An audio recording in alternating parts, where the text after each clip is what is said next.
찬송가 488장으로 함께 찬양하겠습니다. 찬송가 488장입니다.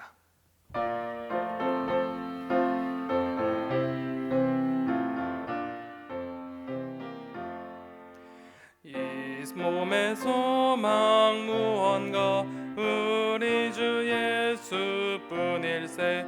우리 주 예수 밖에는 믿음이 아주 없도다. 주 나의 반석이시니 그 위에 내가 서리라.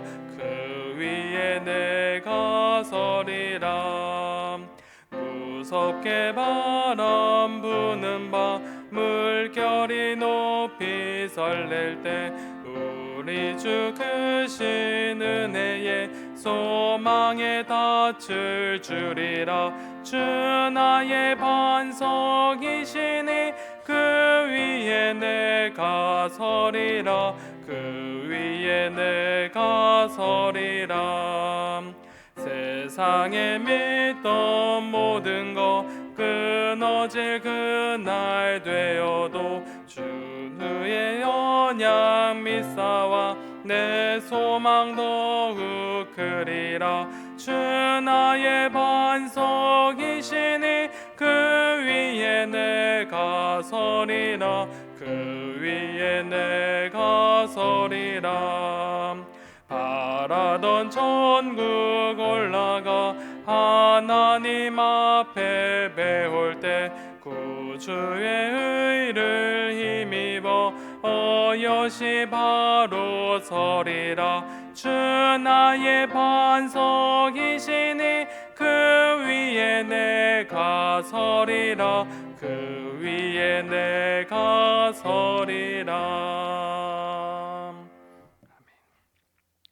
오늘 하나님께서 우리에게 주신 말씀은 빌립보서 3장 12절에서 21절까지의 말씀입니다. 신약성경 320면에 기록되어져 있는 빌립보서 3장 12절에서 21절까지의 말씀, 이제 봉독할 때 살아계신 하나님의 음성을 들으실 수 있으시길 바랍니다. 내가 이미 얻었다 함도 아니요 온전히 이루었다 함도 아니라 오직 내가 그리스도 예수께 잡힌 바 된 그것을 잡으려고 달려가노라. 형제들아, 나는 아직 내가 잡은 줄로 여기지 아니하고 오직 한 일, 즉 뒤에 있는 것을 잊어버리고 앞에 있는 것을 잡으려고 표대를 향하여 그리스도 예수 안에서 하나님이 위에서 부르신 부름의 상을 위하여 달려가노라. 그러므로 누구든지 우리 온전히 이룬 자들은 이렇게 생각할지니 만일 어떤 일에 너희가 달리 생각하면 하나님이 이것도 너희에게 나타내시리라. 오직 우리가 어디까지 이르렀든지 그대로 행할 것이라. 형제들아, 너희는 함께 나를 본받으라. 그리고 너희가 우리를 본받은 것처럼 그와 같이 행하는 자들을 눈여겨보라. 내가 여러 번 너희에게 말하였거니와 이제도 눈물을 흘리며 말하노니 여러 사람들이 그리스도의 십자가의 원수로 행하느니라. 그들의 마침은 멸망이요 그들의 신은 배요 그 영광은 그들의 부끄러움에 있고 땅의 일을 생각하는 자라. 그러나 우리의 시민권은 하늘에 있는지라. 거기로부터 구원하는 자 곧 주 예수 그리스도를 기다리노니 그는 만물을 자기에게 복종하게 하실 수 있는 자의 역사로 우리의 낮은 몸을 자기 영광의 몸의 형체와 같이 변하게 하시리라. 아멘.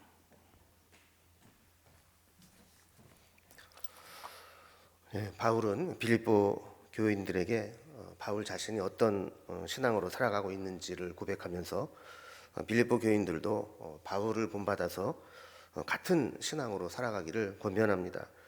즉 우리의 신앙 여정 과정에 있는 성도들에게 어떤 자세로 살아가야 되는지, 자기가 어떻게 살아왔는지, 어떤 목표를 가지고 달려왔는지 이런 것들을 이야기하는 거죠. 바울은 늘 현실에 안주하지 않고 하나님께서 원하시는, 하나님이 부르시는 삶을 향해서 달려왔다는 겁니다. 그래서 빌립보 성도들도 바울이 이렇게 따라간 길을 같이 갈 것을 권면하고 있습니다. 그래서 직접적으로 나를 본받으라 이렇게까지 강조하고 있죠. 그런 삶을 살아가려면 우리는 이 세상 사람들처럼 이 땅에 있는 것들만 바라보고 이 세상에 연연해서는 안 되고 우리의 시민권이 하늘에 있음을 잊지 말아야 한다고 말씀합니다.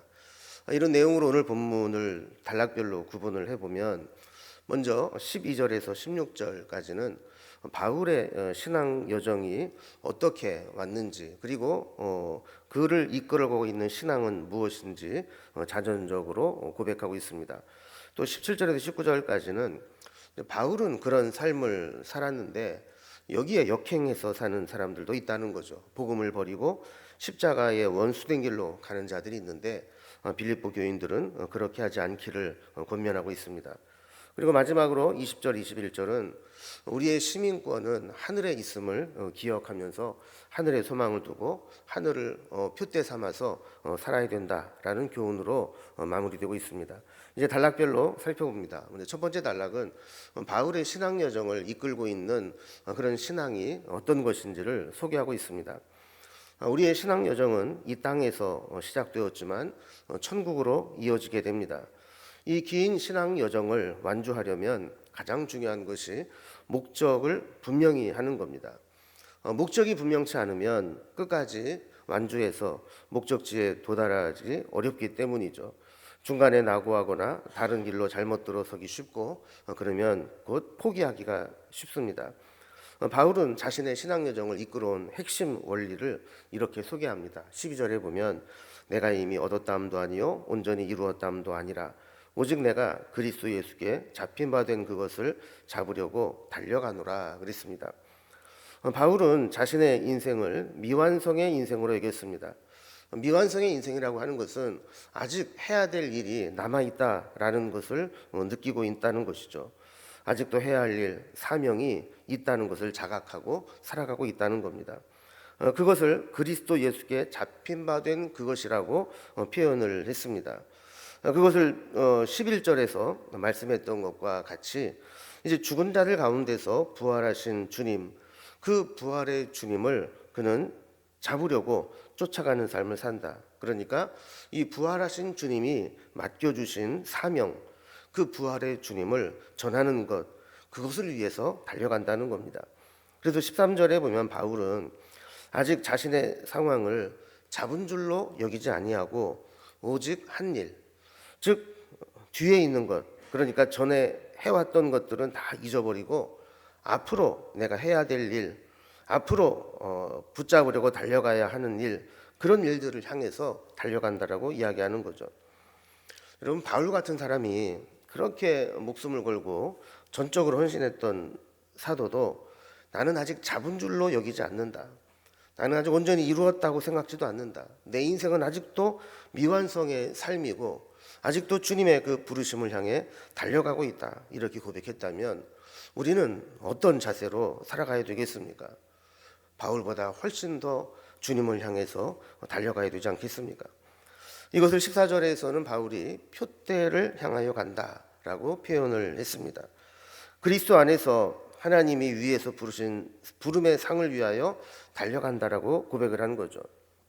여러분, 우리가 내가 옛날에 했던 일, 과거에 지나간 일을 생각하면 자꾸 뒤를 바라보게 됩니다. 그리고 내가 했던 것이 어떤 채권의식처럼 생겨서 자꾸 인정받으려고 하고 대접받으려고 하고 높은 자리에 서려고 하는 마음을 갖게 됩니다. 그러나 우리는 바울의 고백처럼 우리 신앙의 목적을 잃어버리지 말고 목적지에 이를 때까지 우리가 바라보고 가야 할 표대를 분명히 세워놓고 바라보면서 달려가는 자세를 잊어서는 안 됩니다. 그러면서 높아심에 이렇게 이야기합니다. 15절에 보면 혹시 온전히 이루었다고 생각하는 자들이 있더라도 어떤 문제에 대해서 다른 생각을 품으면 하나님이 나타나셔서 그것까지 가르쳐 주실 것이다 라는 것이죠. 그래서 중요한 것은 16절 말씀과 같이 우리의 신앙이 어느 단계까지 이르렀든지 간에 주님이 원하시는 목적지를 향해서 변함없이 달려가야 된다라는 것을 권면하고 있는 겁니다. 두 번째 단락을 보면 바울은 이렇게 앞으로 주님의 부르심의 상을 향해서 달려가고 있는데 이와는 정반대로 살아가는 사람이 있다는 거죠. 복음을 버리고 십자가의 원수된 길로 가는 사람들이 있다는 겁니다. 그 길로 가지 말라고 권면합니다. 17절에서 바울은 다시 한번 우리가 가야 할 길을 강조하면서 먼저 바울이 그 길을 제대로 가고 있으니까 바울의 길을 본받고 따라가야 된다. 그런 자들을 또 눈여겨봐라 라고 이야기를 하고 있죠. 그럼 보통 사람들이 정말 하기 힘든 말 중에 하나는 나를 본받아라, 나처럼 살아라 하는 말 아니겠습니까? 우리는 우리 자신이 어떤 존재인지 잘 알고 있습니다. 내가 살아온 인생도 사실은 돌아보면 후회할 만한 일들이 많고 얼마나 불만족스러운 인생을 살아옵니까? 그런데 어떻게 다른 사람에게 나를 본받아라, 나처럼 살아라 이렇게 말할 수가 있겠습니까? 그러나 바울은 다른 게 아니라 자기가 그리스도를 본받는 삶을 살아온 것, 하늘의 부르심을 향해 달려온 것, 주님이 걸어가신 십자가의 길을 따라가려고 하는 것, 그것만큼은 자기를 본받기 원했다는 겁니다. 그런데 세상에는 정반대의 방향으로 완전히 다른 길로 가는 자들이 있습니다. 심지어 교회 안에서도 잘못된 가르침을 받거나 세상에 빠지게 되면 정반대의 방향으로 가게 되는 것이죠. 18절 말씀해 보면 내가 여러 번 너희에게 말하였거니와 이제도 눈물을 흘리며 말하노니 여러 사람들이 그리스도의 십자가의 원수로 행하였느니라 그랬습니다. 사실 이런 사람들은 항상 있어 왔죠. 십자가의 길을 가기를 거부하고 십자가와 원수된 길로 행하는 겁니다. 바울은 이것이 얼마나 안타까웠던지 여러 번 말씀으로 권면했고 아직 돌아오지 않는 자들을 생각하면 눈물을 흘릴 지경이라고 이야기를 하고 있는 겁니다. 저들의 가는 길이 참 안타까운 것은 17절 말씀과 같이 그들의 마침은 멸망이고 그들이 신처럼 여기는 것은 자기의 배만 불리는 것이고 그들이 자랑스럽고 영광스럽게 여기는 것들은 실제로는 부끄러운 일들이고 하늘이 아니라 땅의 일을 생각하며 살아가는 자들의 삶이기 때문입니다. 너희 안에 이 마음을 품으라 그리스도 예수의 마음이니 라고 하면서 가르쳤던 그 교훈과 정반대의 길로 청개구리처럼 사는 사람들이 있는데 절대로 그들의 길을 따라가서는 안 된다는 겁니다. 자, 그러면서 세 번째 단락에서는 우리의 시민권이 하늘에 있음을 기억하라고 권면합니다.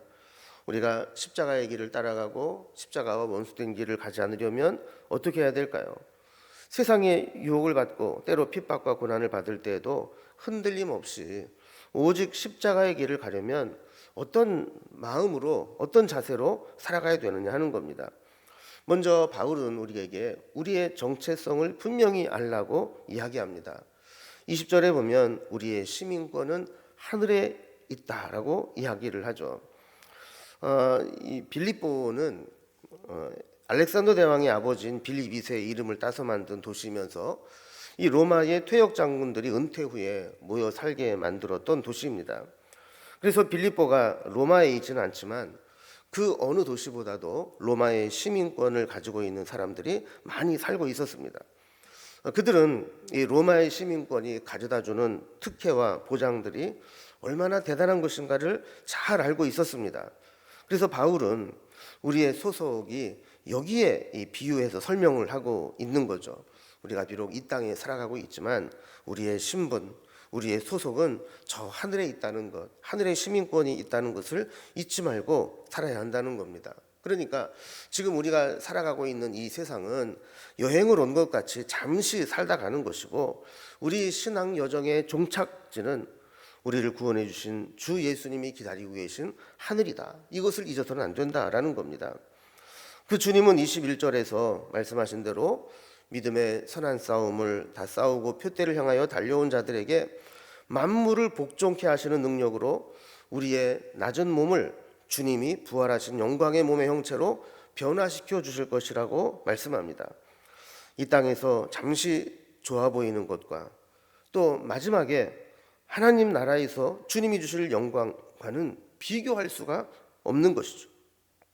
우린 지난 2장에서 어떤 마음을 품고 사느냐가 그 사람의 인생을 결정한다는 것을 살펴보았습니다. 다시 한번 우리는 어떤 마음을 품고 살아가고 있는지, 우리 인생의 종착역을 어디라고 생각하고 달려가고 있는지, 우리가 끝까지 표대를 향해 흔들림 없이 달려가고 있는지 오늘 말씀을 통해서 한번 점검해 보는 시간이 되면 좋겠습니다. 이제 오늘은 우리 주님께서 우리를 위해서 오신 날입니다.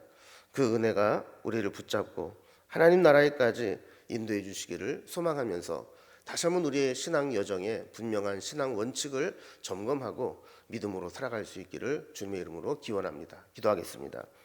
하나님 아버지, 사도 바울은 그의 인생의 여정을 어떻게 살아갈 것인가에 대해서 하늘의 표대를 향하여 하나님의 부르시는 부르심의 상을 향하여 아직까지 다 이루지 못한 것이 많은 미완성의 삶이라고 고백하면서 그 부르심을 향해 달려가는 것을 살펴보게 됩니다.